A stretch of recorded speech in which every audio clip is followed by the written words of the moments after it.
Hello everyone, today we continue our biographical series with our second episode, at least of this new sort of genre I officially started, because we already made some biographical content. We dealt, for example, very much in depth with Edward I's reign. This is a slightly different format that I decided to introduce to stiffen a bit the content, gluing it together. These are technically specials. I choose them just out of my own volition, preference, given that you have asked me to talk orientatively, at least more about medieval history on top of what I already do. I'm essentially, by this point, subdividing mostly in terms of either the life of a ruler and or his military history. Today we talk mostly about the figure of Ludwig IV of Wittelsbach, known as Ludwig the Bavarian, Ludovicus Bavarus, Holy Roman Emperor, key figure in late medieval Europe due to his essential, distancing from papal authority in a moment of decline of universal authorities, including, in fact, his imperial own. So we're looking at it's called princely Germany that I introduced in different videos. We're talking more about later medieval Germany and German warfare, because we haven't made so much. There's a lot about the High Middle Ages, but it's through these figures, especially in a dynastically dominated feudal land like Germany, that history flows mostly. Very much famous also because of his Raumfahrt, right? His Italian expedition that was as opportunistic as successful, differently from the one of Henry VII of Luxembourg. At some point we will also deal with in substantial detail, also because I studied it myself in a fair amount of depth, and we haven't talked about the House of Luxembourg so much. As a matter of fact, it's a very misunderstood period. Most of medieval historiography conceives it as a broader moment of decline, which is correct, but attaching some sort of miserable, sort of dark sort of filter, doubling down on sort of some of the lowest and most vile stereotypes about the Middle Ages still persisting among the masses. Series like this are properly designed to look at what was actually going on. Ludwig was, in his own way, a quite successful ruler, in spite of also his shortcomings and the general problem that civilization was having at this point due to the contraction pre-Black Death that also was conducive, in fact, to the further spread, the greater spread of the pandemic later on.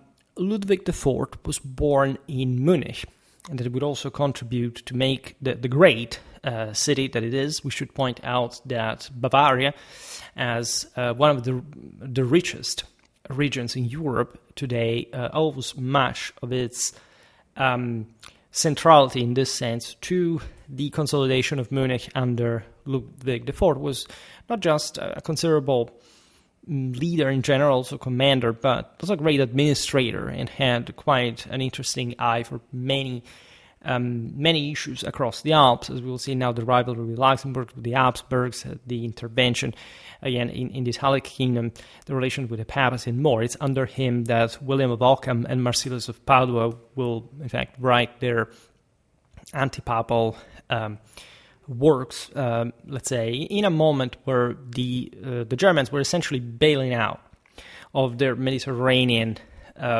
mission, so to say, what later 19th century Germany would consider some sort of chimera, especially in nationalistic terms, and that instead did correspond, in fact, to this sort of withdrawal, this dawning of the great medieval civilization and the capacities that at some point these German rulers had. Ludwig was born in Munich, with sources variably placing his birth in 1282, 86, or 87, as the son of Ludwig II, Duke of Upper Bavaria and Count Palatine of the Rhine. I happen not just to have made lots of videos about medieval Bavaria, even though not necessarily in an overall unitary sense. And just recently, the other day, I made a video about the Palatinate of the Rhine. So we also looked at the Wittelsbach's sort of penetration in the Rhineland, for which reasons So you can check that out for further context. Ludwig's mother was Mathilda Mechthild, the daughter of King Rudolf of Habsburg.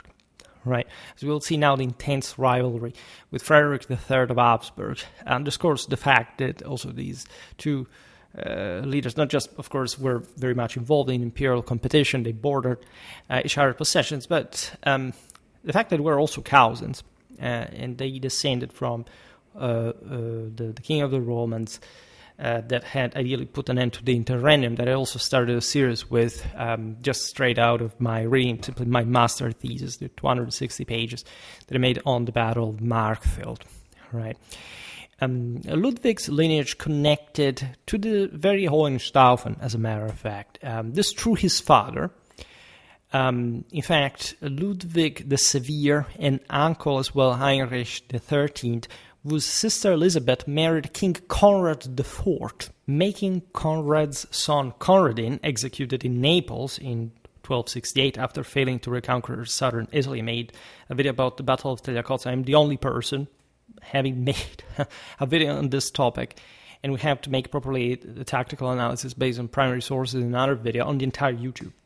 Right, this is, together with Benevent, with Markfeld, literally essentially one of the single biggest battles in medieval Europe, but I mean at the peak of importance, and nobody has seemingly sort of absorbed, has let this sit in a broader cultural sense. Like, people don't talk about this stuff, and the emotional bottom line of this seems to be reactionarily, oh, well, but maybe because it wasn't that important, I'm not interested in that area, because you're an ignorant, because you're underschooled, because your institutions suck, because you don't have a culture, maybe, right?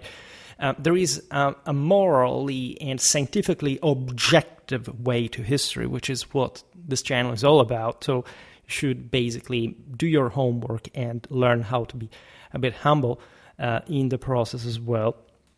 Not making just the videos for, clickbaiting and on the basis of, exploiting people's ignorance, as a matter of fact. This is quite fascinating because you imagine Conradin, the young Conradin back in the day, he died, in fact, quite young in 1268, but so he belongs to another era in general, right, in just even historiographical outlook, yet he was literally Ludwig of Bavaria's cousin, right, and Ludwig belongs, in fact, to a completely different time. Like, Conradin could go reclaim southern Italy and ideally recompacting a universal empire in the same guise of his grandfather and great grandfather, anonymously the two Fredericks, emperors of Hohenstaufen, and Ludwig would be the one who literally pulled out of Italy, basically for good, from the Germanic side. Now, at least in that imperial Catholic universal fashion, tradition had always pursued. In fact, we should also make a spin-off explaining the degenerating, worn-out traditional outlook that even quite, in fact, old rulers like these had, with the rise of national monarchies, with more local regional interests rather than broader ecumenic one, right? This does not make, however, these people worse than you. Right? We are far worse in many ways, but it's still worth pointing out.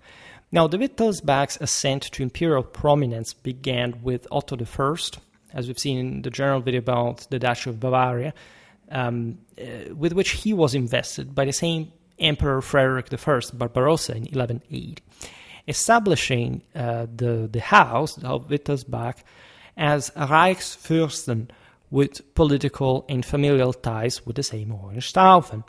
Ludwig's own father married Matilda in 1273, exactly on Rudolf of Habsburg's coronation day. We addressed those very days, in fact, in the introduction on my Markfeld's thesis. This cemented, at the time, Wittelsbach-Habsburg alliances, even though they would always remain kind of rival, especially after the Habsburgs, 1276, settled in southeastern Germany to the east of the same Bavaria at the expense of Ottokar II Bohemia.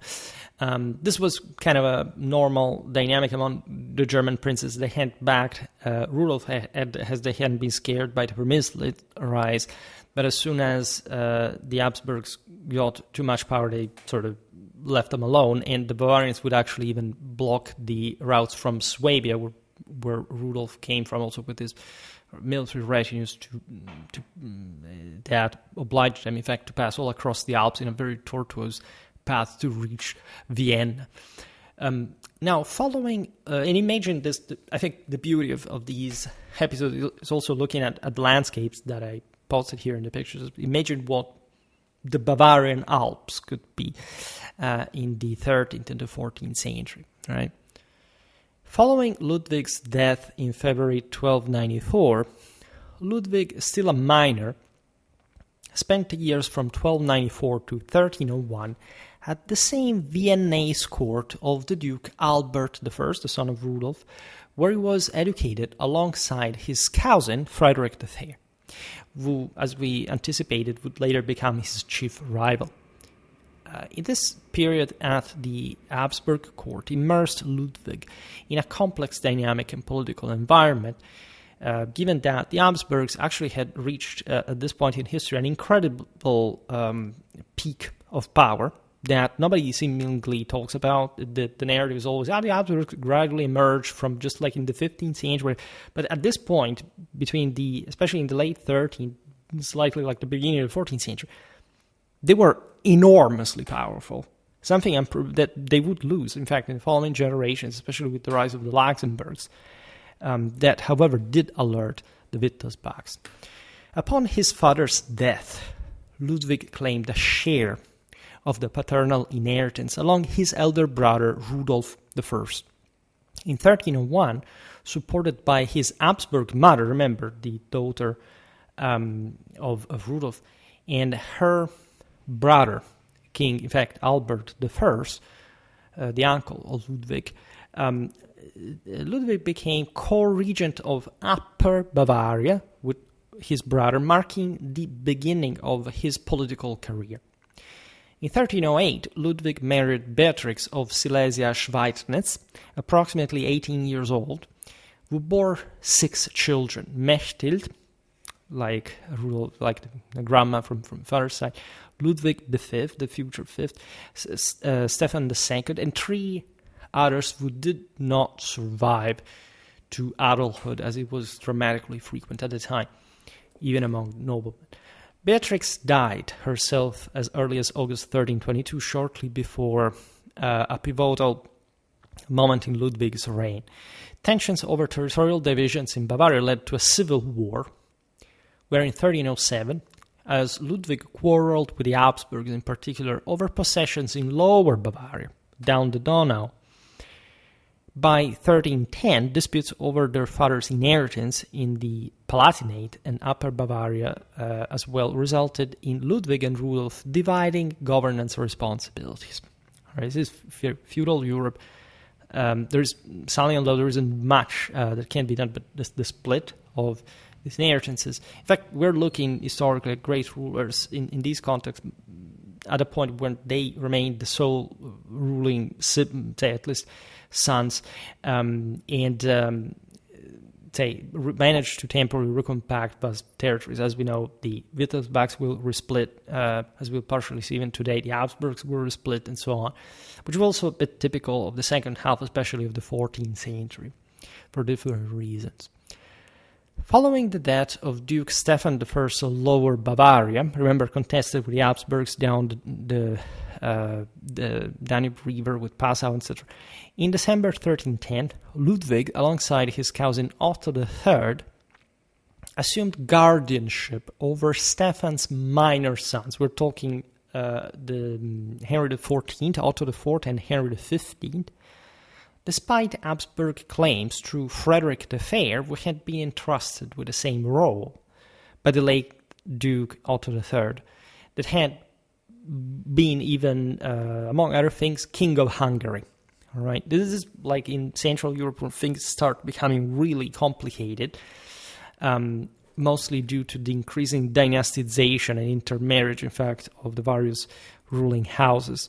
And if anything, I make this series to deal with this at least perspectively on the basis of the individual polities to make more clarity about the whole.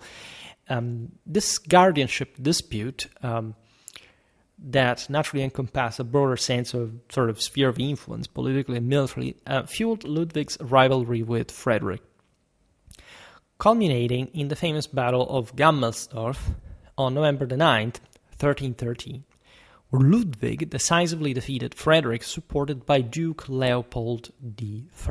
The latter, being yet again relatively obscure figures, at least to popular knowledge, was an Austrian duke from the line, he was an Habsburg himself, from the line of the Duchy of Austria and Styria, right? And he was the younger brother of the same Frederick the Fair. Originally friends, as we've seen, having been raised together at the Viennese court, Ludwig and Frederick's relationship had, however, soured over this issue. Ludwig's victory, achieved through strategic military leadership, expelled Habsburg influence from Lower Bavaria in particular, secured his cousin's guardianship, and significantly enhanced his reputation across the Holy Roman Empire, positioned him as a potential candidate for the imperial throne. All right. The Munich Peace of June the 21st, 1313, eventually reconciled Ludwig and Rudolf, establishing joint rule over Upper Bavaria for 1 year, providing Ludwig the necessary leverage to counter Habsburg opposition in the meanwhile. The Salzburg peace negotiations of April the 17th, 1314, formalized this truce with symbolic gestures, embraces, kisses, shared meals, and identical clothing, by the way, as recorded in the Wittelsbach-friendly Chronica Ludovici and the Habsburgic-leaning Chronicle of Johann of Wittring, underscoring the dramatic breach of these agreements in subsequent years. They were the same blood, and it would have been funny to even recognize their ancestral traits in common with such a high blood. The death of Emperor Henry VII of Luxembourg in the meanwhile, in August 1313 in Tuscany, during his Morda-Raumfahrt, his path to the Kingdom of Naples, triggered a contested imperial election. As I was talking about before, Henry VII's expedition to Italy is incredibly important. Everybody says, citing Dante, Henry VII had to do whatever, and then he died, so he sacked whatever. Henry VII's expedition into Italy was of radical political and strategical importance, and even relative success, right? Not just because almost the entirety of northern Italy was secured under Ghibelline control. That would be important also for Ludwig, as we'll see now, to carry out his own Roman expedition. But because it really, in fact, rebooted this general sort of Italian balance and connection with either the Angevins or the Germans, that eventually turned to split the same Germany, as it had historically also happened in the previous generation. Henry VII's son, John, King of Bohemia since 1310, and the father of Charles IV, as you know, was considered too young by at least some electors and too powerful by others, particularly the Wittelsbachs and also part of the Habsburgs, who feared his dominance. The pro-Luxembourg party opposing Frederick the Fair, son of Henry's predecessor, Albert I, had been assassinated, by the way, selected Ludwig as a compromise candidate due to his limited power base, because Bavaria was not overwhelmingly powerful in general, especially compared at this point with the Habsburgs and the Luxembourgs in particular. Because at the end of the day, the Habsburgs, yes, could take their beating at Gammelsdorf, but again, they had more possessions than the Wittelsbachs. At least they were objectively superior to them, and the Luxembourgs now were riding the wave, right? Plus, as we've seen, there were some the divisions within the same Wittelsbach's house, which reduced the risk of a strong royal dynasty after all. This naturally could not foresee what would happen, but because Ludwig would become, first of all, a very long-lasting ruler, and for the time standards, the general times and places, and also quite a powerful one. In a sense, he successfully performed that role. So in some princely expectations, but you conferred power to him. Now you had to control him instead. On October the 19th, 1314, 4 electors, namely Ludwig's brother Rudolf I of the Palatinate, Duke Rudolf I of Saxe-Wittenberg, these were the Saxons, Henry of Carinthia, deposed as king of Bohemia by the Luxembourgs. Very interesting figure, we will have to talk about the guy. And Archbishop Henry II of Cologne considered that here there wasn't yet the Golden Bull formalization, so princes could be different from the more, the later, more canonic figures, right? Elected Frederick at Sachsenhausen, south of Frankfurt on Main. The following day, on October the 20th, 1314, 5 electors, the Archbishop Peter of Mainz, Archbishop Baldwin of Trier, the King John of Bohemia himself, the Margrave Waldemar of Brandenburg, and the Duke John II of Saxe-Lauenburg, contesting Rudolf of Wittenberg's electoral vote, as you understand from the Saxe background, elected Ludwig at Frankfurt. So this is interesting because that's when Frederick the Fair becomes a contest. He's counted as an anti-king, right? They would have counted themselves as actual kings of Germany. That's also yet another complication in the German Middle Ages, as if there weren't enough.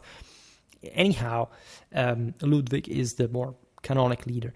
And on November the 25th, 1314, he was crowned in Aachen, the city of Charlemagne, the customary coronation site, by Peter of Mainz, using, by the way, replica imperial insignia, while Frederick was crowned in Bonn, so not even far away, and for obvious symbolical reasons, by the Archbishop of Cologne, who held the traditional right to crown with authentic imperial regalia instead.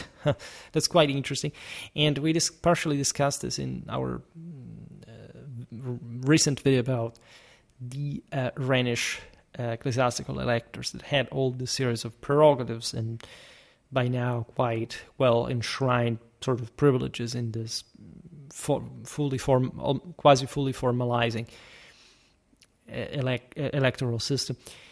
The Chronica Ludovici, remember, from the side of the Wittelsbachs, mocked Frederick's coronation, alleging he was raised on a barrel and fell into it, emphasizing its perceived illegitimacy. Both coronations suffered from legitimacy issues.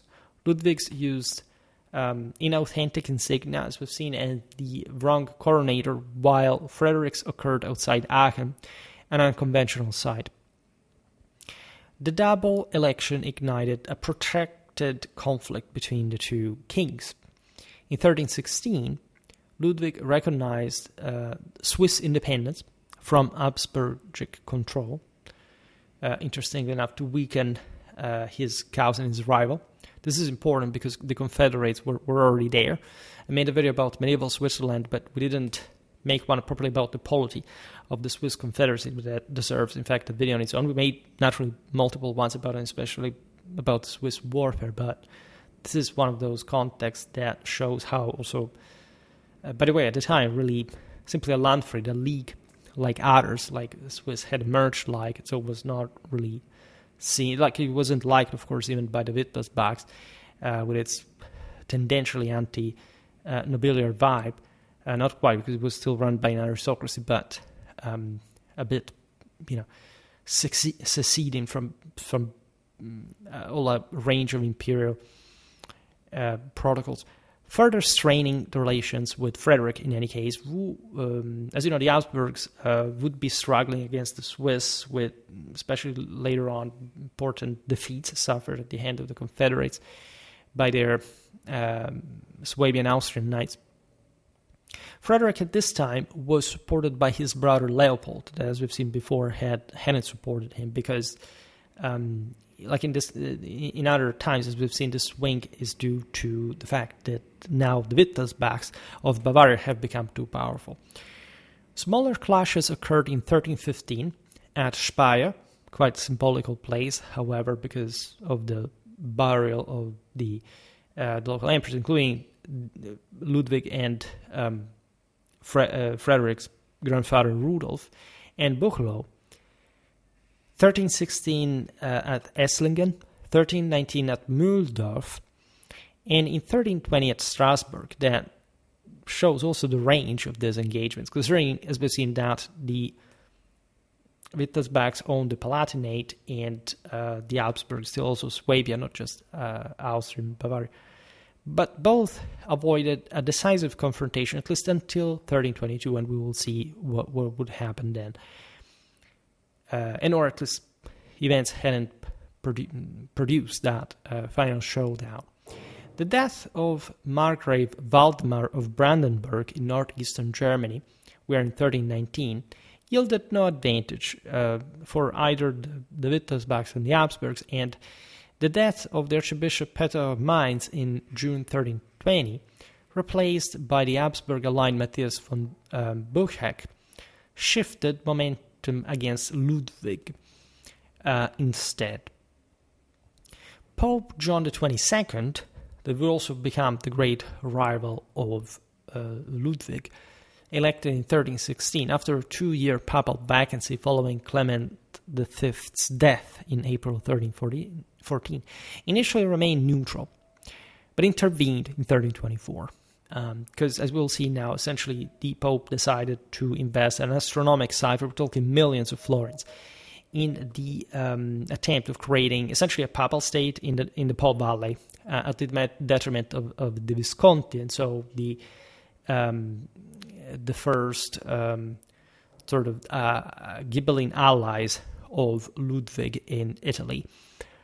Asserting papal authority to judge the disputed election and claiming the church's regency over Italy during an imperial vacancy like the one it was producing, because here after Henry VII, that had already scared a bit the Guelphs, there had been a sort of coming back.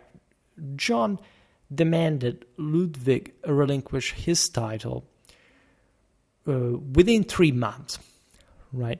Ludwig, supported by intellectuals like Marsilius of Padua and John of Jandun at his Munich court, you already have this proto-humanistic sort of maintenance of specific court intellectuals that would back the political theories and general policies, in fact, of the rulers, rejected these claims, drawing especially on the famous Marsilius' Defense of Pacis, which argued for the popular origin of imperial sovereignty and contested papal temporal power, right? Going as far as saying that basically the emperor had all power and the Pope not. This was actually a radical extremistic ideology for the time. I will not enter the depths of this. And in any case, this was, of course, sort of a political instrument, at least in this struggle. It was still going on between at least an aggressive Ghibelline, say, a leader like Ludwig that was absolutely preventivating, as he would, in fact, to make his Italian expedition, and so to be crowned in Rome, and the papacy that, in fact, was trying, if anything, to balance out things after Henry VII's arrival, and in fact, the reemergence of a significant Ghibelline power in Italy, as we've seen, not just in the north, but in the center as well. Ludwig issued 3 appellations at this point: Nuremberg in December 1323, Frankfurt in January 1324, and Sachsenhausen in May 1324, accusing John XXII of heresy and defending his election by the majority of electors, as it had happened in Germany. And actually, that election was to King of Germany and King of the Romans, so just like a would-be Holy Roman Emperor that had to be achieved in Rome. So opening your way through the urbs, through finding Guelphs, like it had happened with Henry VII along the way. On March the 23rd, 1324, the Pope consequently excommunicated Ludwig, and on July the 11th of the same year declared him stripped of imperial rights as well as of his Bavarian duchy, excommunicating even his supporters and threatening to revoke his fiefs entirely. Again, here we're looking at the Avignon papacy, that period of great sort of confidence of the Curia, backed again by Hell of Powers France, Naples, and the Guelph Alliance, etc. And so it's just like, if you want the imperial crown, come and get it if you can. Ludwig remained under the church's ban until his death, given the radical ideological implications of his policy, of his statements through his court protege, and the general European situation was not of the most florid, even though we're looking at still a pretty advanced and prosperous phase. In 1323, Ludwig enfeoffed his eldest son, Ludwig V, with the Margravate of Brandenburg. After the Ascanian line's extinction, as we've seen before, I made a video about the Margravate of Brandenburg. If you're interested in that passage, there is an important Wittelsbach connection in the 14th century, securing in this way a second electoral vote, because approximately, again, some electors were specifically recognized, and Brandenburg was one of the most important parts of Germany in that political count. This happened alongside the Palatine vote that, as we've seen, was already secured by the Wittelsbachs, with Berthold VII of Henneberg-Schleusingen as Ludwig V's guardian, to counter Luxembourg influence at that point, because, as we've seen also in the videos about Charles IV, that will succeed Ludwig on the imperial throne, will in fact manage to control Brandenburg, even though through the Wittelsbachs to an extent, given that at that point there were different alignments. And again, if you're interested, I made multiple videos about Charles IV, we'll come back on that. In 1324, Ludwig married Margaret of Holland, the Countess of Hainaut. I made a video about medieval Holland, recently one about the County of Hainaut.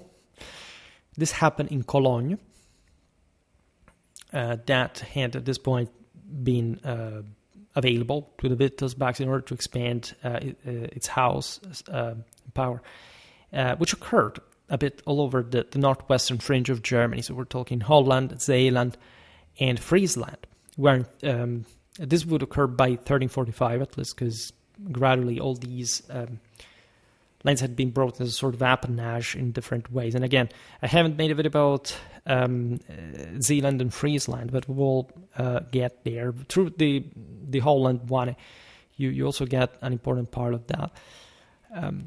Their children, so we're talking Ludwig and Margaret, were Margaret, 1325, 1360 or 1374, Anna, roughly 1326, 1361, Elizabeth, 1324/29 to 1401/1402, Ludwig VI, 1328/1330 to 1364/65, Wilhelm I, 1330 to 1388-89, Albrecht, 1336-1404, Otto V, 1341/46 to 1379, Beatrix, 1344-1359, Agnes, 1345-1352. She died an infant, as well as Ludwig, 1347-1348. These are the years of the plague, by the way, and they're, of course, quite terrible. In November 1324, Ludwig V married, as we've seen, Margaret. Margaret was a very interesting personality, because she was the daughter of the Danish king Christoph. And this somehow strengthened ties to the north, in the Baltic, also as far as Brandenburg was concerned. In 1327, Ludwig arranged his daughter Mechthild's marriage to Frederick II of Meissen, Yet, and I made a video about Meissen as well, where in the northeastern marches, just like the one of Brandenburg, binding in the process Thuringia and Meissen to the Wittelsbachs, and designated Frederick as heir to Brandenburg in case of Ludwig V's death, importantly enough, formalizing a Wittelsbach familial policy in general. Ludwig's intervention in Brandenburg sparked tensions with John of Bohemia, bit of an errant knight, right, from France to Lithuania, from in fact the same Germany to Italy. That, however, as we've seen, was a powerful ruler already installed in his Czech land from this essentially Lorrainese French-speaking house. Henry VII, his father, barely spoke German, as a matter of fact, and Wu claimed the Margraviate of Brandenburg as compensation for renouncing his imperial candidacy. You understand, Bohemia is pretty close to Brandenburg, but it's not so simple just to to acquire such large land. And in fact, John of Luxembourg would receive out of this altercation only the Altmark, Lausitz, and Bautz, and there were not a few general, but not quite, of course, the entire. These were mostly frontier areas between the two land masses. The rivalry with Frederick the Fair reached, by the way, its climax, famously enough, in the battle, the almost resolutive battle of Mühldorf. We are on September the 28th, 1322, on the Ampfing Heath, where Ludwig is supported by the Burgrave Frederick of the Fort of Nuremberg and Fürstenfeld Monastery, which intercepted Habsburgic messengers and received privileges after the battle for this, captured the same Frederick the Fair. Frederick the Third, Duke of Austria, and of Habsburg, in 1,300 Austrian and Salzburg nobles. This was a major victory that basically consolidated Ludwig's rule. This also will allow for his Italian expedition to settling great part of the German matters in this way, which are capturing Frederick as prisoner, that you can do whatever you want. I haven't made a video about the Principality of Salzburg. I will. I'm going to cover the ecclesiastical principalities of Germany for the original historical series. I have made an abundant amount of videos about Austria, but I think covering Frederick III is quite important in a standalone video, which could follow this one. Ludwig imprisoned his cousin at Trausnitz Castle in Schwandorf for 3 years, greeting him with Vetter, ich sah euch nie so gern wie heute. That is to say, cousin, I never saw you so gladly as today. Which is a very interesting statement. We should have spent this at some. Fortunately, I don't have family feuds, but it could always turn out useful in other circumstances. Now, despite this victory, of course, Ludwig faced continued Habsburgic resistance, because it's not like southeastern Germany was now, without a leader. In fact, his other cousin Leopold, as we've seen, a brother Frederick, at that point freaking out because of this clamorous loss. 1,300 noblemen lost in that battle is like it's just a massive. So consider that even 3,000 is the maximum for these armies of knights, right? And these are big knightly, feudal, chivalric battles, incredibly important. In fact, the same Gammersdorf, the same Mühldorf are pretty big battles. I don't think anybody on YouTube has made videos on them.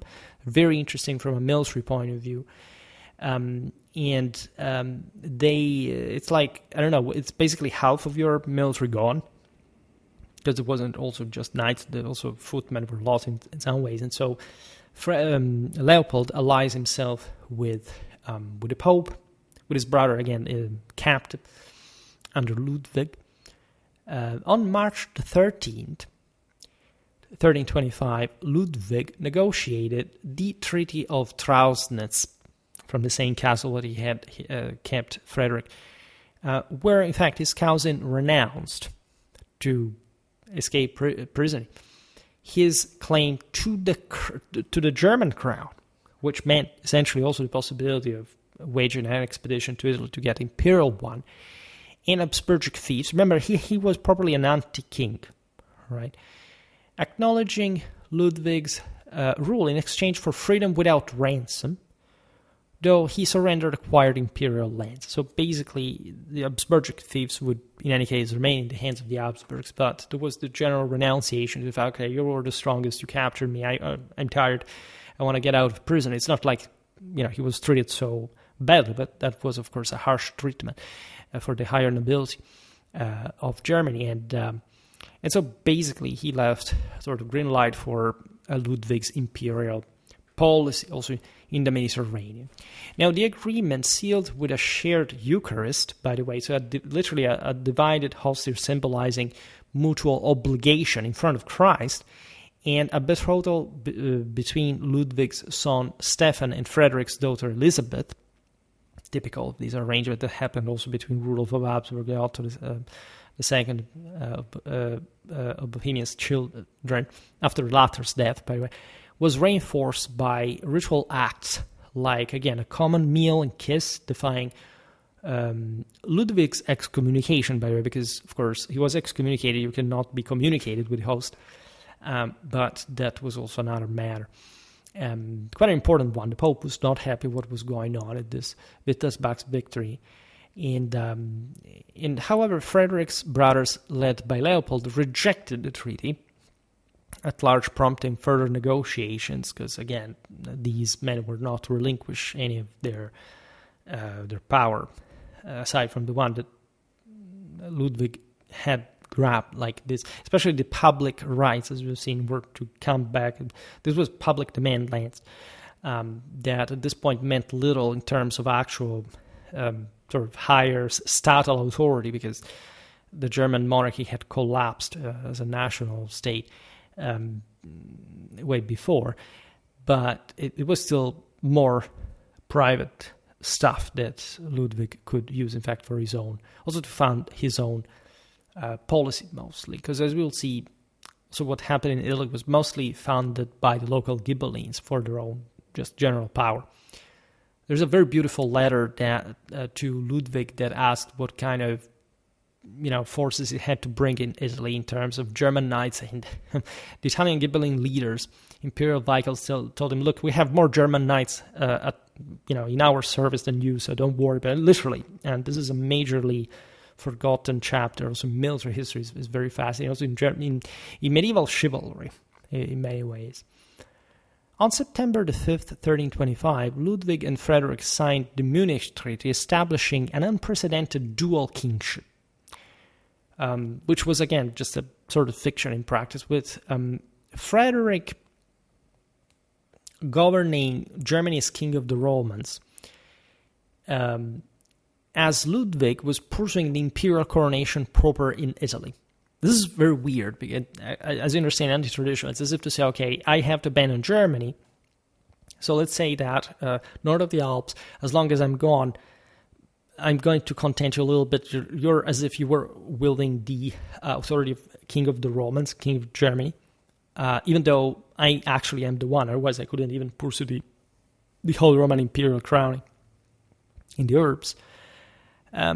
While, by the way, Frederick's brother Leopold was appointed imperial vicar in Italy at the same time, which was also just largely a formal title. It's not like he had any great power capacity, also because, as we've seen just now, the Ghibellines in the Po Valley, especially Milan, Verona had, the Visconti della Scala had an incredible power and were quite jealous of their own territorial integrity, even going at war against the Germans, even as faithful imperial vicars. If somebody was challenging their territories, look at what, in fact, Cangrande did against the Habsburgs at some point in northeastern Italy. Now, in this arrangement, opposed by naturally the Pope as well as the electors, because they were saying, especially the latter, we have some specific, we have elected this or that side for a specific purpose, like it sounds as if you're sharing power, and that's not what we want to see blood, or at least the one they had seen had not been enough. And so there is all general contention because of this very, very untraditional and sort of relatively shady private deal, because this had to do with Germany entirely. Now, basically, it was just these two houses making the deal. But it was necessary because of the proximity of Bavaria with Austria, because of all the shared blood and deep connection. This deal, by the way, aimed to reduce papal influence and stabilize Ludwig's rule, but lacked provisions for coinage or princely communication, limiting its practicality. Scholars debate Ludwig's intent specifically. Some see this as a tactical maneuver to weaken the Habsburgic opposition, which is likely in realpolitik terms, while others see Ludwig genuinely intending to share rule to counter papal excommunication and stabilize Italian policy as well, which is a bit of a weaker idea for what we just explained, meaning it's not like he was making the Pope particularly happier nor gaining much greater hold of Italy per se, right? Also because the Habsburgs did not really have much sway in Italy in the first place, nor as we've seen in Germany, they were also limited. Like with the Bavarians in between, they couldn't quite expand further. They could at most go back and forth between Swabia and Austria with all due, negotiations with the Bavarians and with the rising problem of the Swiss Confederacy, etc. On January the 7th, 1326 in Ulm, Ludwig offered to abdicate if Frederick secured papal approval. By July the 26th, 1326, even. This seemingly was a strategic move to rally support among princes and subjects. Like saying, look at this guy, he's able to actually abdicate. And because there was a great pressure from especially Avignon. But in fact, the same indecision of John the 22nd nullified the offer. Like, it was better to keep pressure on this guy to actually toward the greatest German power at the moment. And so it's a very complicated situation that shows you how really fragmented already, say, compared to the time of Henry VII, already imperial power was. After Leopold's death in the same 1326, Frederick withdrew to rule Austria alone. So Austria, I mean actually also Styria, Carinthia, all the possessions of the Habsburgs. Dying, however, himself on January the 13th, 1330. The Viennese court of Frederick III was quite thriving. It was, in general, in spite of the beating at Gamelsdorf and Mühldorf in general, these were very rich places. And the Manesseco comes from the Viennese court of Frederick the Fair. In February 1327, Ludwig terminated the dual kingship, appointing John of Bohemia as general imperial vicar, a decision that strained relations with the Habsburgs further, however, because it said, like, now we had a condition of power sharing, now you give it to the Luxembourgs. It's in part because these powers are relatively equivalent at this point with one another. And this is not a good indication of stability in general. In January 1327, Ludwig finally marched to Italy to reassert imperial rights there, supported by Ghibelline factions, as we've seen before, providing largely most of his forces seeking aid at the same time against Guelphs. So with this charisma that, of course, the king of the Romans had in general, to being entitled traditionally to at least the Holy Roman Imperial crown. It was not really a law per se, but it was good political practice. You would have this leader as rightful ruler, reaffirming the regnum in a sort of historically ecumenic sense, also curbing ecclesiastical interference in these lay affairs, especially in a time that, as Petrarch would have documented in this decades, of course, was quite mundane and quite incredibly powerful. I mean, just the axis, France, Avignon, Tuscany, Naples is just like basically the modern state is there, right, in terms of sheer power and so on. But things are starting to decline a bit for everybody involved, right? If anything, we'll talk about this. We could make a video about popes, properly their warfare, because especially John the 22nd was a very warlike or bellicose pope in his policy. And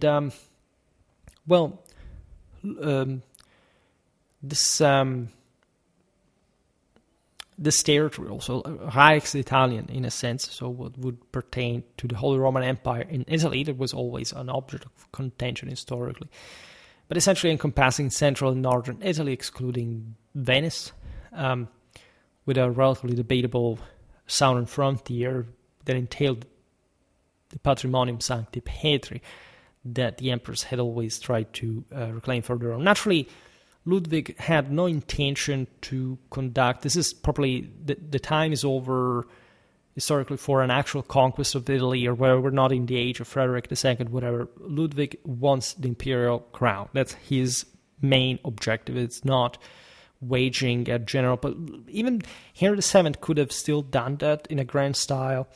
As we've seen also, Ludwig's cousin Conradin could do something like that. At this point, Ludwig does not want to get bogged down like Henry VII had done, spending an enormous amount of money in manpower.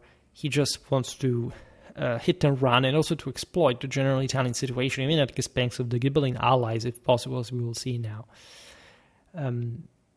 Naturally, the Italian landscape was, generally speaking, unreliable for the emperor, meaning that it had been affected by the absence of imperial intervention since the fall of the Hohenstaufen, say for good, in 1268. Henry VII again had changed a big deal further. It's not really true that he had destabilized the region. We're talking 1310, 1313. It was a long war, and so, of course, lots of resources had been burned, as we explained. This was true, as we've just seen also in Germany. You realize that the great crisis of the mid-14th century arrived after a moment of incredibly prolonged warfare. And this is true basically for all of Europe. It's not like the plague. The plague is just a consequence of this. There is a great level of overall decay, fatigue, exhaustion, and all this stuff. So when Ludwig arrives in Italy, that's also, generally speaking, the picture. The major battles of the year have been largely fought. I made, as you know, multiple videos about Italian communal warfare, we explain, and as well as, again, the ones videos on all the various Italian polities in question. John the 22nd resided in Avignon, so he was basically safe. This had started since 1309, was under French influence. It's not true like that the papacy was subjected to the French. They were already allies on their own, but the Curia, even when it had French popes, basically pursued papal interests. It's really a myth that was some sort of Babylonian captivity of the Curia. It's a bit like a Petrarchesque narrative, if anything, because, of course, the Italians wanted the Pope in Rome, and that was at least understandably right. So in all this, the papacy, and we've seen it, if anything, years ago in the videos about Boniface VIII and Philip IV that we'll have to resume, had acquired proto-imperial or pseudo-imperial authority of some sort. In fact, it had even appointed the anti-imperial Robert of Naples as vicar in Lombardy. Robert would never actually go there because he was reigning in southern Italy. As you know, King Robert is one of the great leaders of the time. A video on him is very much due. And these were the descendants of Charles of Anjou. But basically the Pope was saying, well, the Guelphs of Lombardy will be protected by the Angevins, as it had been historically the case, at least through, at this point, mostly mercenaries and but also Neapolitan troops. It had started in 1317, a moment of relative comeback, as we've seen, of Ghibelline power. There are these fluctuations, and Italian politics is quite complicated. We don't have the time to properly go in that. But as you understand, this is not a clear picture or pattern. Besides, from the mid-20s, exactly from the time of Ludwig, this will be even more strongly the case with John of Bohemia, and his son Charles at the time as well also went over to Italy. That there would be strange alliances, right? The Luxembourgs with the papacy against the Ghibellines. It's, again, matter for another video, but just to make long story short, basically up to this point, the Italians themselves had, if they were wealthy, they historically hired French troops, and if they were Ghibelline, German troops. At this point, everything is getting blended. Also, this almost universal authority that the Angevins have in the Mediterranean has faded as a counter-imperial force, and the Florentines, for example, start hiring troops on their own. They go in France rather than asking from Naples to recruit, say, impoverished aristocrats as quite good knights. At some point, also the same Germans exactly at this point. So everything is blending even in terms of ideology, wealth, Ghibelline. It had never been an explosively well-defined one, especially with all sort of regime changes that routinely happen. But there was an ideology behind that, and yet things are somehow modernizing, secularizing, and becoming a bit less traditional in the process. In part exactly because imperial authority is declining. Ludwig imposed tributes and demanded homage from Italian princes, counts, and bishops, including his Ghibelline allies, that he even blackmailed. In fact, he at a diet of Italian city representatives, he surely declared John the 22nd a radical and unworthy. And in Milan, at Pentecost of 1327, he received the Iron Crown from Guido Tarlati, who was the excommunicated bishop of Arezzo, a very powerful Ghibelline lord. But when leaving the Ambrosian city, he actually took some Visconti members as hostages, so following him in the campaign, but basically keeping a bit like the Visconti policy in check as well. It's very interesting to see like the political map of the Ghibelline support. Again, Ludwig does not wage a particularly large-scale warfare in Italy. He mostly carries out this relatively swift march. He advanced through, he crossed the Apennines from the Po Valley. He advanced through Tuscany. At that point, he wrote to communes along the Via Aurelia from Pisa to Rome. Pisa was very, very Ghibelline, demanding obedience and the presence for their syndics. His great friend in this was Castruccio. Castracani was the Lord of Lucca, and that held some control over Pisa that, however, was basically depredated by Ludwig as pressured like by the Lucchese and now his imperial force. So there was a lot of coordination here, nothing escalatory in terms of sieges like Henry VII had tried with Brescia, any major clash in Rome.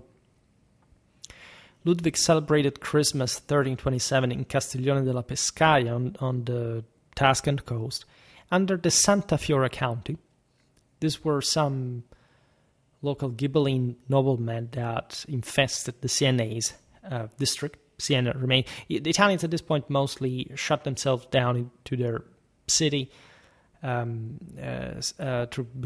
well protected by the walls, by the gates, fortified gates. I made a video about also the Italian fortified circle. These were massive, massive fortifications of the great medieval metropolises, and so. At that point, nobody wanted to make things too difficult. At Castiglione, Ludwig rested his troops for weeks, where in winter, he to avoid, in fact, himself a direct confrontation with Siena. It was a quite powerful Guelph commune. I made multiple videos about Siena. He crossed a temporary bridge over the Ombrone River, bypassing Grosseto on the coast and proceeding through Magliano, Manciano, and Viterbo in the hinterland, in the north of Rome, basically to Maremma. There, banally, like the imperials were passing by, and there were some Guelphs that, witnessing to the loot of the imperial forces, said, but they loot and we can't loot, so they joined the loot, and were at this kind of level. And Ludwig reached Rome in January of 1328. So relatively quickly, by the way. If you look at the march, it's like 30 kilometers a day whenever he marched. Like the myth, again, that medieval armies were not speedy. I don't know who's the idiot would point it out. If you study any kind of medieval context, they were as efficient as any other army in history, and from classical times to the modern ones. Anyway, welcomed in the urbs by Sciarra Colonna, a magnificent Ghibelline leader, one of the noblest Roman breeds, captain of the Roman people in the moment, and a coalition of baronial families of Roman citizens. Ludwig found essentially a Ghibelline upper hand on the urbs, so that things went swiftly. It's not like Henry VII's 1312 Battle of Rome, that was likely the biggest urban battle in the Middle Ages, that basically prevented him from being even crowned in St. Peter. He had to do that in St. John. Ludwig is crowned emperor in St. Peter's Basilica, where on January the 17th, 1328. Again, everything is very quick, right? He was crowned by the bishops Giacomo Alberti of Prato, Gerardo Orlandi of Pisa, Bonifazio della Gherardesca of Pisa. Naturally, there's all Ghibelline prelates, and 4 Roman syndics, countering claims of a solely popular coronation propagated by his enemies, as debunked by also, scholarship.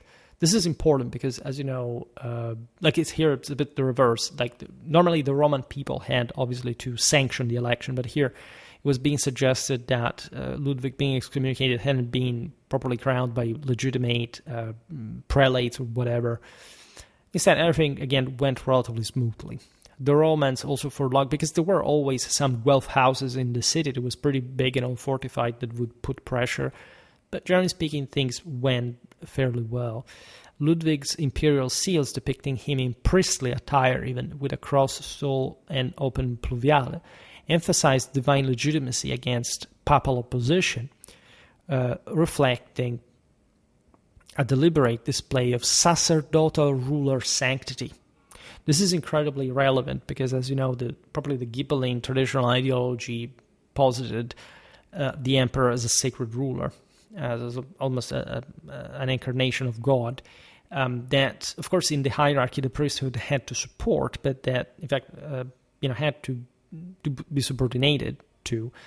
The papacy in the empire, historically in the West, had basically had an equal amount of power. They had balanced things out, which was actually a great fortune for Western civilization. At least no other people in the world could have a successful superimposition of state and church after Rome. Who tried failed, and if anything, the Westerners were in this broader human collapse. The ones who could have strong enough universal authorities capable of countering each other and sort of boosting civilization in the process. Also because they weren't just enemies, they mostly were allies and cooperating. Here, the reign of Ludwig of Wittelsbach is not the best one to indicate. It was probably a moment of brutal break between the two universal authorities, but simply because they were decaying. And so there was also just not an interest for both to stay too much attached to one another in this context as de facto local powers now. On April the 18th, 1328, Ludwig issued the Jacques de Cahors decree, declaring John the 22nd deposed for heresy. And on May the 12th, 1328, the Romans elected the Franciscan Pietro Rainalducci as antipope Nicholas V, who crowned Ludwig again, where on May the 22nd, 1328, always in St. Peter's, reinforcing his imperial legitimacy. In all these things were not going too well. I mean, reaching Rome, getting crowned is all fine. But eventually when Ludwig leaves, basically the Romans rebel after him and also unearth the German fallen. They throw it in the river Tiber. And so Rome is always barely controllable in any case. In the moment also, as we've seen, Ludwig's behavior, even again towards the traditional Ghibelline allies like Milan and Pisa, had not been the best. The same Castruccio that was mostly controlling Tuscany, while the emperor in Rome was under increasing pressure from the side of the Guelphs. There is always Florence there, Siena, as we've seen. So it's a complex picture. We documented it in the videos about the relative policies. Thus, Ludwig's Italian campaign faltered as Ghibelline support waned. The same Ghibelline rulers were actually a bit quarreling with one another, including Guido of Arezzo with Castruccio Castracani. Most allies reconciled with John the 22nd, and Nicholas V was surrendered to the same pope by the Pisans, that, as we've seen, had not been happy with Ludwig's behavior, were in 1330. In 1329, Ludwig stayed at Pisa, still, however, to counter Florentine threats. After Castruccio Castracani's death in 1329, some of the greatest leaders here die. Cangrande, Della Scala, Sciarra Colonna, Castruccio Castracani. This is the end of the era of some magnificent commanders in the, especially from the Ghibelline side. I will make a video about these rulers, because they really deserve to be considered as part of an era of their own. And so it's a bit like the symbol of the death of an era, this withdrawal back to Germany de facto. Ludwig appointed Azzone Visconti as imperial vicar to secure Milan and Monza, though Pinella Aliprandi, aided by his brother Martino, reclaimed the latter for the Visconti in April 1329. In fact, Ludwig, after having failed to capture Grosseto, even attempted to besiege Milan, which was ridiculous. It was essentially an attempt to squeeze any possible money out of Italy, even from the Allies. Naturally, he didn't have any resource to successfully besiege Milan, so he tried, but it eventually came back to Germany. We're in February 1330. We should point out that in Italy, the German knights of Ludwig were literally split, which is very relatable in political terms, to show you that there are always divisions within alleged blocks. Like half of the Germans under Ludwig supported the papacy, and others were with him. This overlapped with divisions between northern Germans and southern Germans that aided each other guts, even more than the Italians among each other. This while looting the countryside, even in the surroundings of Rome, this kind of scenarios, right? Nicholas V also, I think, went over to Germany from Viterbo. So basically Ludwig got his Holy Roman Imperial crown. That was very important in general for the prestige, the authority, also in Germany. He was not to return to Italy. And so he, at this point, concentrated what is one of the most constructive phases of his rule, because that's where he began to consolidate a sound Bavarian power centered in Munich. On April 28, 1330, he founded the Ettal Abbey at the strategic Alpine pass near Oberammergau, fulfilling an oath, by the way, because this was the case, when you were in trouble, you swore you would do such a thing, like if you came out of it, and so this was very important. Rudolf had done so while he was almost killed at the Battle of Markfeld. Later he founded a Franciscan female monastery. Like the Alps are also very interesting. So I made a video about the County of Tyrol. We have to talk a bit more, as I was saying before, also about Salzburg, about Gorizia, about also the various branches of the Habsburgs later on that even controlled different parts of this. And this was all terribly intricated. There were the La Scala, just in the open plains in the south. There were the there were different branches of different feudal lords that complicated affairs.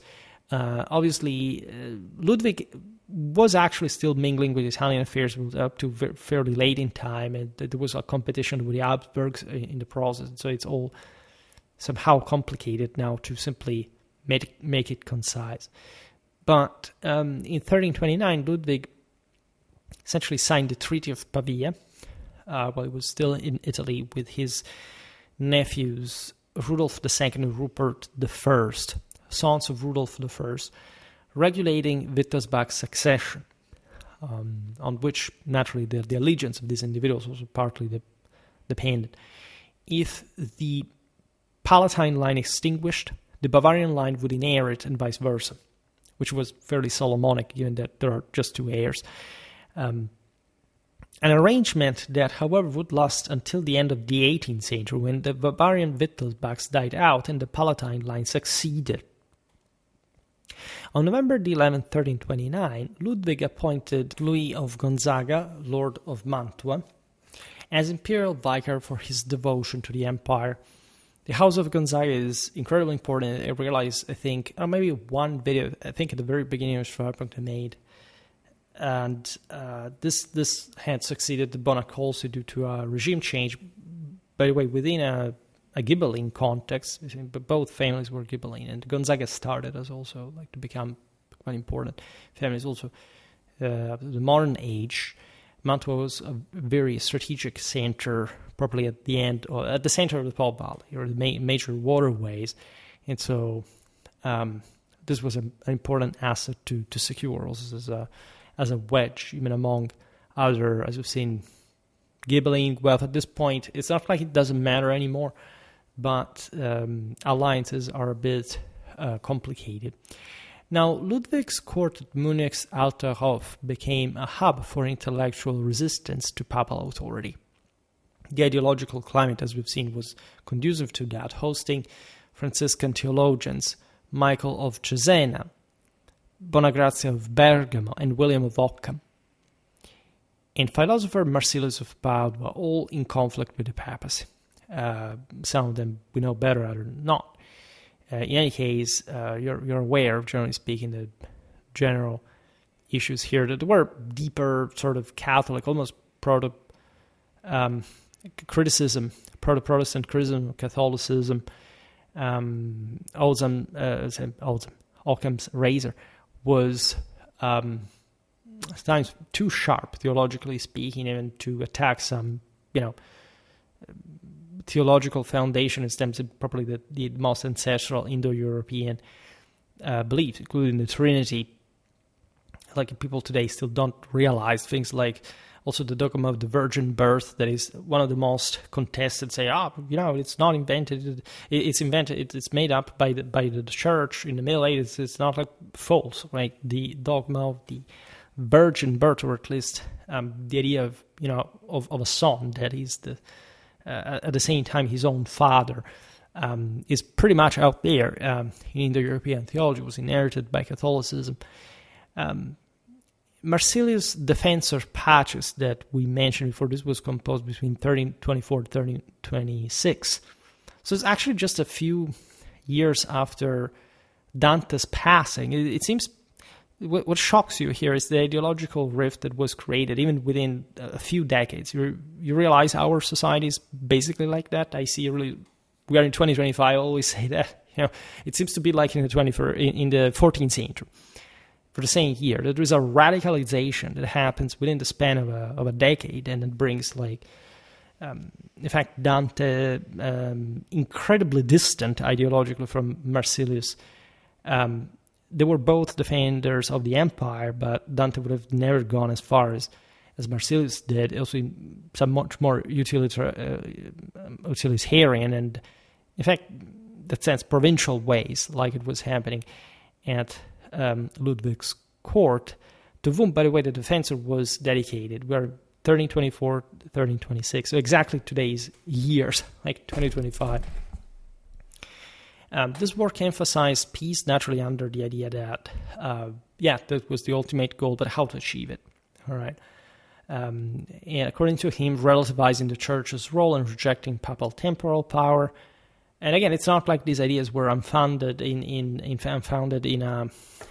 were actually founded by Ludwig, but they were founded also under some theological degree, but to an extent that nullified also the most obvious evidence of a declining empire, not just of a declining church. And so it's all an issue.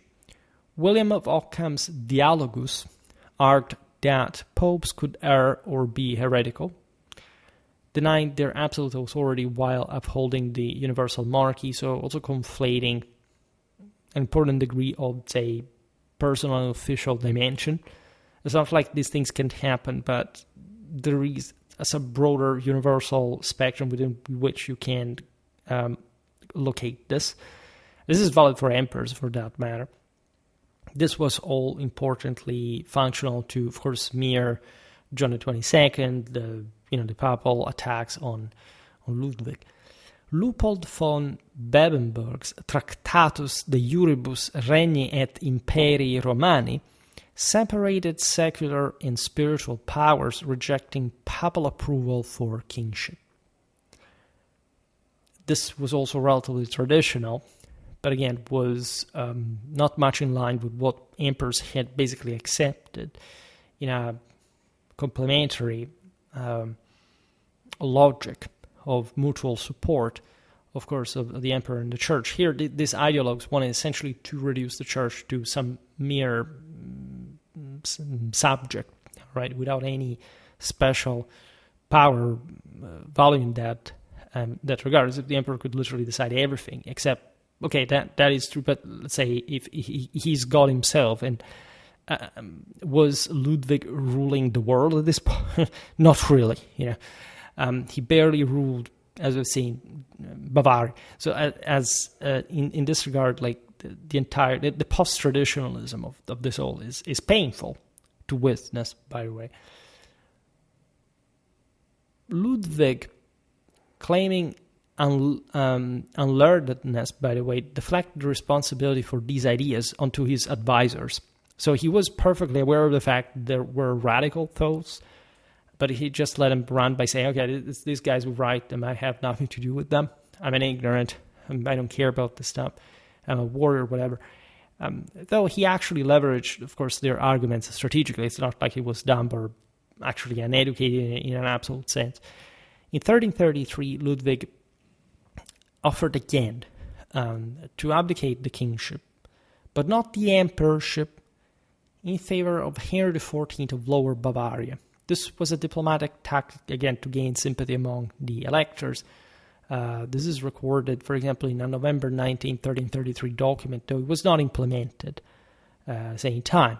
And this also makes you wonder, like, if you're an absolute ruler that claims, in fact, that even the church has no power compared to you, why are you relinquishing power? It doesn't make any sense, right?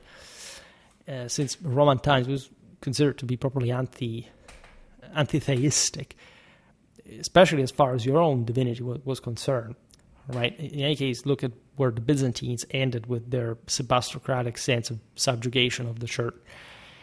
Now, Ludwig's policies bolstered Wittelsbach power, however, and that's, again, for Bavaria, in regional terms, the most important aspect, arguably, of Ludwig's rule.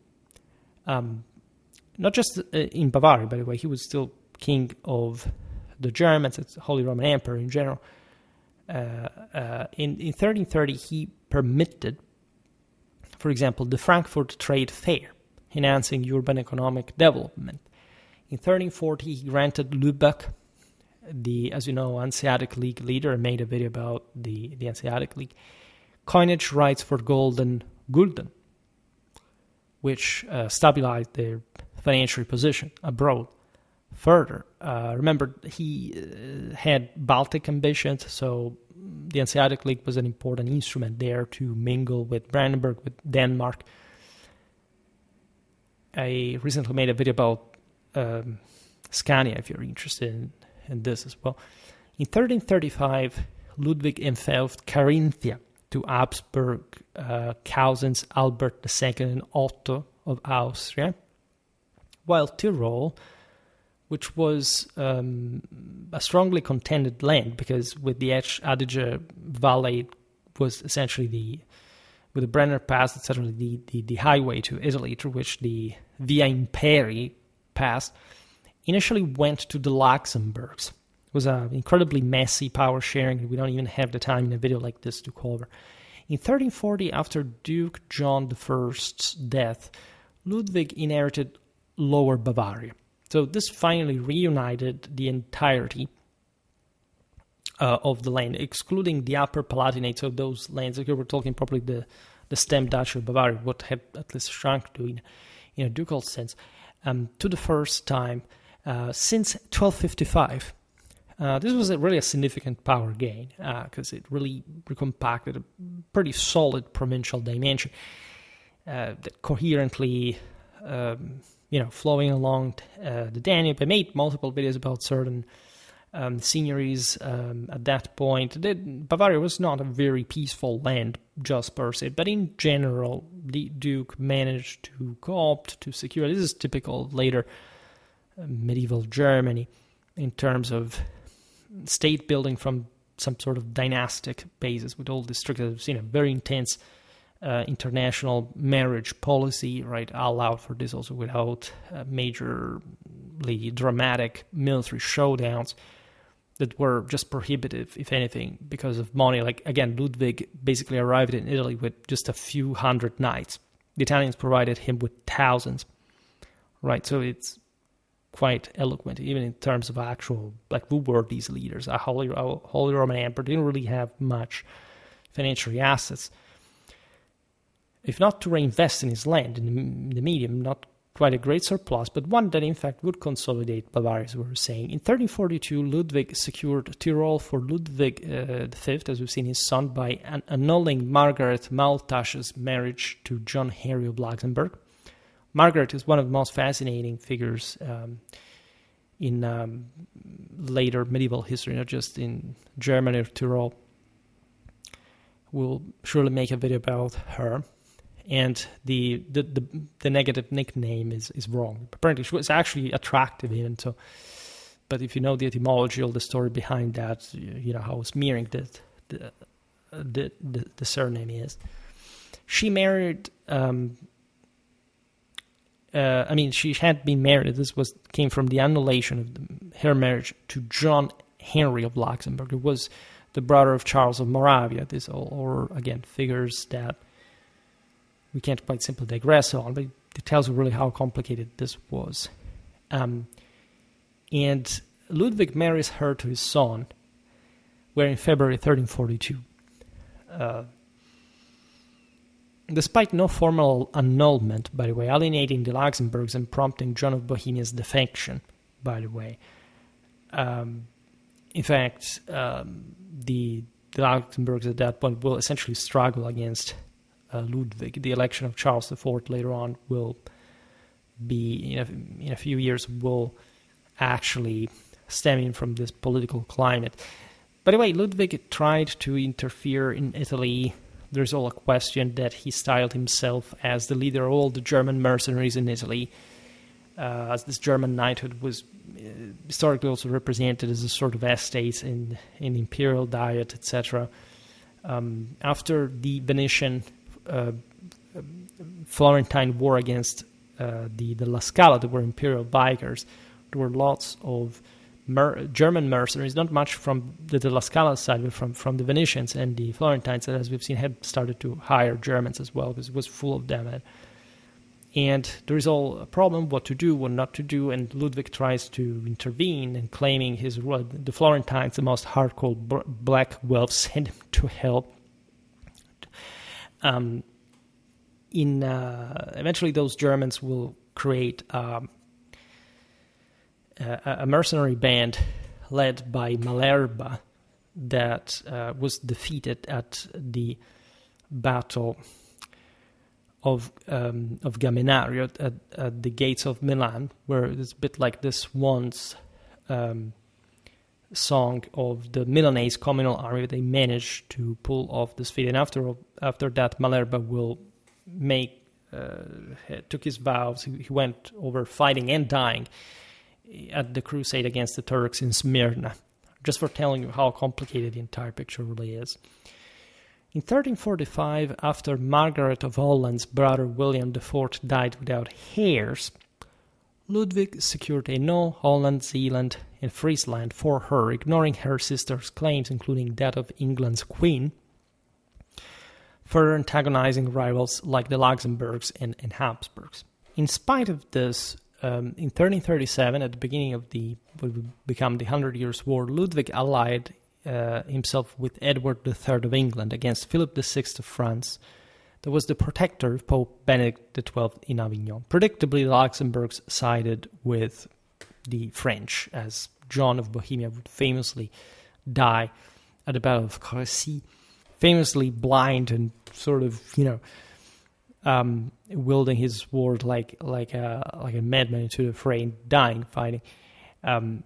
Charles, the future Charles IV, almost died of injury there. So you understand the broader alignment. On June the 23rd, 1337, a subsidy agreement promised Ludwig 400,000 gulden for 2,000 armored riders, though Edward's non-payment and Ludwig's desire for papal reconciliation led to a temporary alliance with Philip VI in January 1341, withdrawing Edward's vicariate in April 1341. This is quite important. It's like sending pretty large amount of money for the English hope of the Germans to attack the French from the Eastern Front, which would have reactivated a very old frontier that at this point, however, had been relatively peaceful, given that, again, Germany, since the 13th century, had not really played this overwhelming international role like in the time of the Hohenstaufen. And so that is also the measure of the year. I mean, Edward III, as you know, was a great ruler, the greatest and most complete military genius in English warfare, by the way. But these were probably not the times of these enormous enterprises, and especially this amount of money and availability of troops. Like, it was prohibitive for this general scenarios, especially in the heavily fragmented Germany. In 1333, Ludwig offered Humbert II of Viennois the kingdom of Arles to counter French influence. So this was a way to co-opt local Occitanian noblemen to secure some power in a decentralized position, because Ludwig, not even the Habsburgs at the beginning had any strong capacity to intervene there. But the thing sort of failed. I made a video about Viennois, of course, like in Vienne, so together with Lyon, with Arles. This is one of the most important cities of the Kingdom of Arles. I made some videos about the Dauphiné.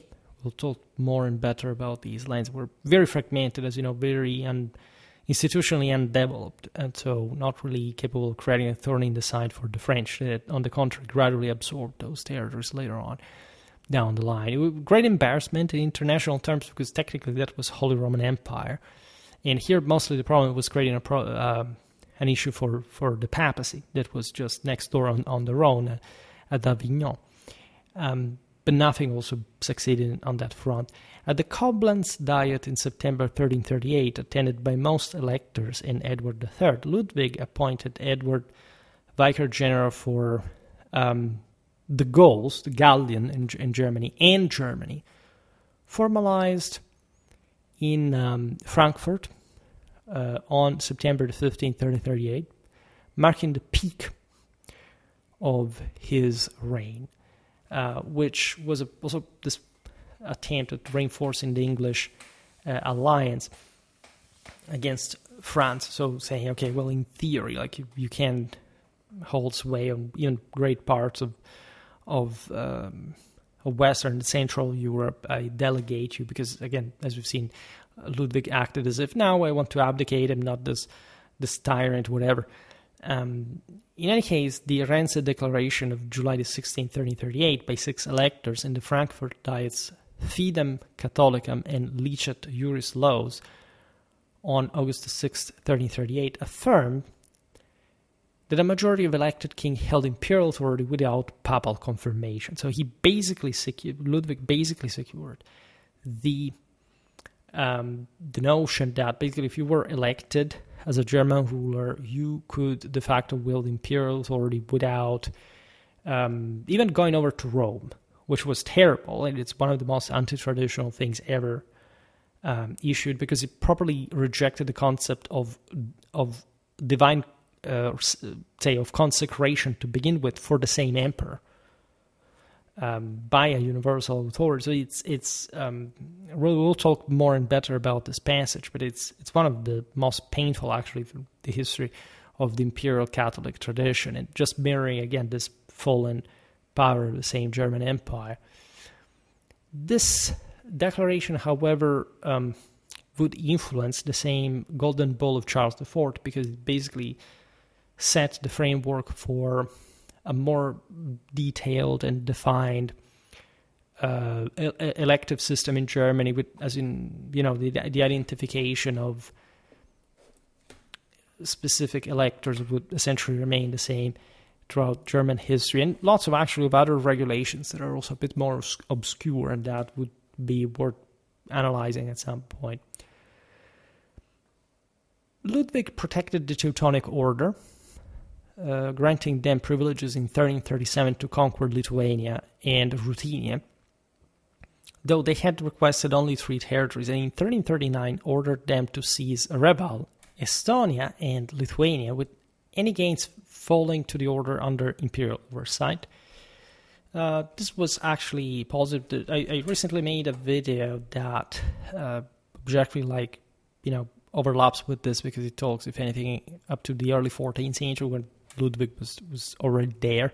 In political terms, we realized that the Kingdom of Bohemia had historically tried to hegemonize Central Europe, and even pushing toward the Baltic, especially protecting the Teutonic Knights, monopolizing a bit the Northern Crusades at that point, and this meant that against the Luxembourgs that had partly rebelled, that was at Przemysl times, the Bohemia had been defeated by the Habsburgs, so it for a while lost steam. But with the coming back of the Luxembourgs and the fact that Ludwig was de facto the Holy Roman Emperor, and so he had a privileged connection with the Teutonic Order, the monastic chivalric ones in general, he thought of sort of, in a sense, encircle a little bit Bohemia, cutting it off from its Baltic possession, and sort of escalating further warfare in Northern and Eastern Europe to allow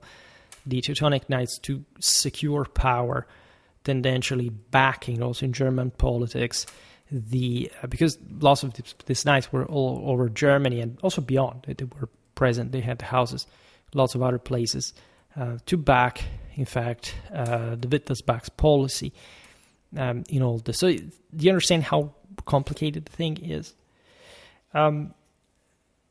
Ludwig also forbade the order from facing foreign trials in territorial disputes. So just like saying, okay, go full Teutonic rage against those Easterners, as Orthodoxes, by the way, did not seem better. Here, okay, the Lithuanians were still to convert to Christianity, but I mean, in general, there wasn't much of a difference in the eyes of the Germans for anybody who lived in the Baltic and an infidel whatsoever. All right.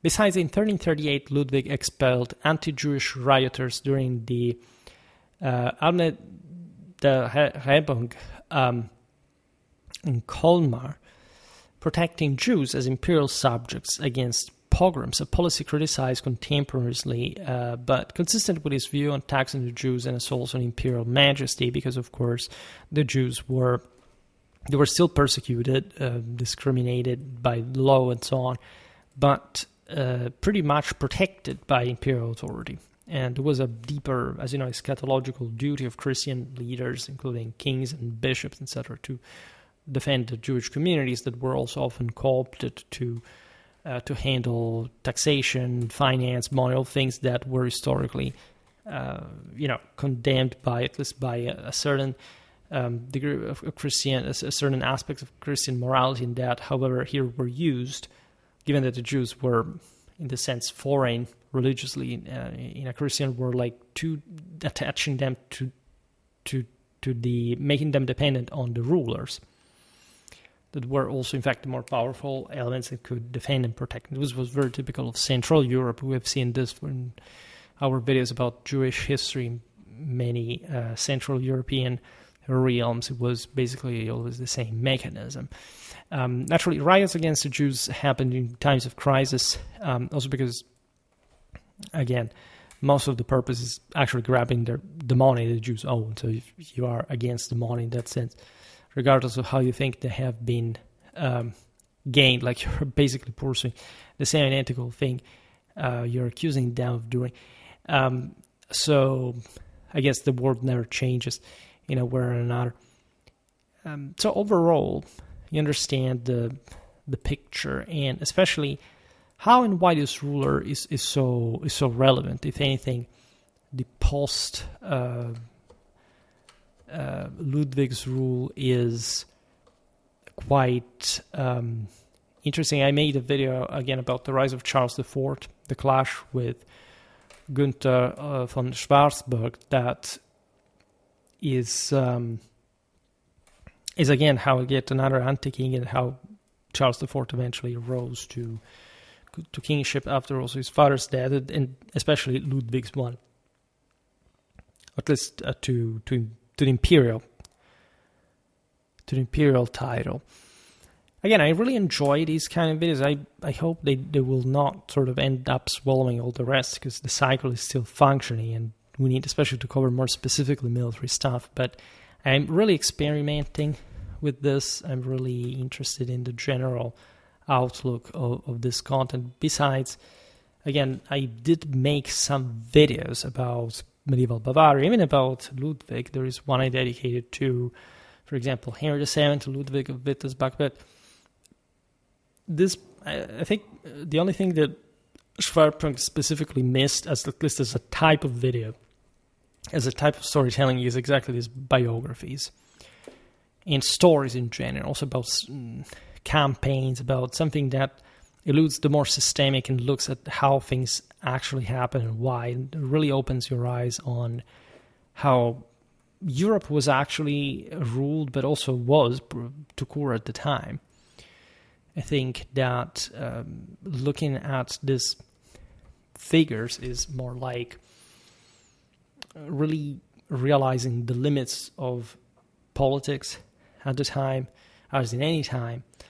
So thematic videos sometimes do not provide with the same exact extent of this. At least they give you that in what may appear as a more, again, deterministic fashion. Instead, the biographies really tell you how or why certain behaviors happen or not, and it motivates them. They are, they show you how people actually ruled it. As you understand, these are also relatively short videos. We could make longer ones as well, which is an option, by the way. But in general, I think this format is, first of all, we can always deepen. Like, it's not like this is the first and last biographical video about Ludwig IV, Holy Roman Emperor. However, it's important, in fact, to treat these as many protagonists. Imagine we start having, 200 videos of this kind. It starts really being an interesting, especially connected with all the regional series, with various houses. It really starts becoming very, very important, and it sort of thickens much more, sort of stratifies much more our medieval Europe content. We can extend this to basically any other period. I think this is incredibly relevant. And I'm planning also, as I said at the beginning, to make videos of this kind specifically focusing on warfare. In fact, I will not spoiler which historical figure we're talking about. It doesn't have to be overwhelmingly glamorous individuals, or at least, as I was saying at the beginning, like just the individuals that people want to know about, clicking on it, because there are so many important ones in Middle Ages that the largest part of which, in fact, people do not even consider as that relevant. I want to check, by the way, because I usually do this at the end of the video to like it also did.